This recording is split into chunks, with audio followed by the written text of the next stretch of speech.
Diplomatic efforts to reach a ceasefire deal between Israel and Hamas are intensifying. A Hamas delegation is in Cairo to meet mediators from Egypt and Qatar. CIA Director William Burns is also there. The Israelis have yet to send their delegation. It's not clear when that will happen. Sticking points remain as Hamas demands a permanent end to Israel's war on Gaza. That's something Prime Minister Benjamin Netanyahu's government is refusing to do. The hopes remain of a possible ceasefire. This was the scene in Rafah, in the south of the Strip.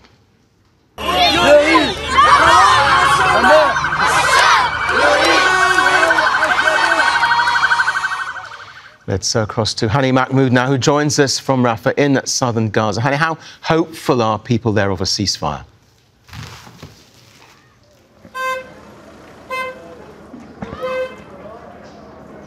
Well, very, very cautious anticipation, and that did not happen out of the blue. There were past experiences where people were caught in a limbo waiting for a potential ceasefire deal, but keeping an eye on what's going on the ground. They have to endure this intense bombing campaign. But right now, it's a very critical juncture right now because people, they're caught in this limbo, whether they don't know whether they're going to be packing up and going back to their homes that they evacuated from at the initial weeks of the war in the northern part in Gaza City and more recently in the central area in Khan Yunis, or are they going to be packing up and evacuating somewhere else, which by itself cast many doubts on the Israeli narrative of evacuation zones. The past experience that we had with evacuation zones, including Al-Mawasi, the western part of the Gaza Strip, has been largely contradictory, vague, and misleading, as these evacuation zones ended up not being safe at all. People, in fact, ended up being killed inside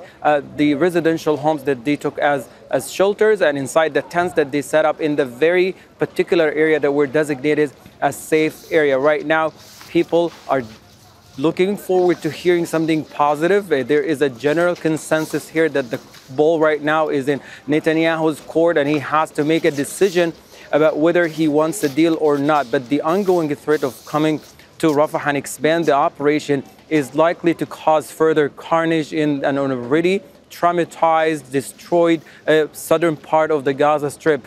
Just let's be clear about this, that the Rafah city has been relentlessly attacked since the initial weeks of the war, and so far, according to people who we talked to, they see the growing threats of expanding the ground invasion into Rafah city is more of a distraction, because Netanyahu is keeping the world busy with this rhetoric about coming and expanding the operation, but at the same time relentlessly bombing the entire city, including the areas that designated as safe zones. Like overnight attacks, it destroyed 2 of the homes in the eastern Rafah city, as well as in the western part near the tents that they set up, more of it in the central area as well. Okay, Hani, we'll leave it there. Thanks very much indeed for joining us. Make sure to subscribe to our channel to get the latest news from Al Jazeera.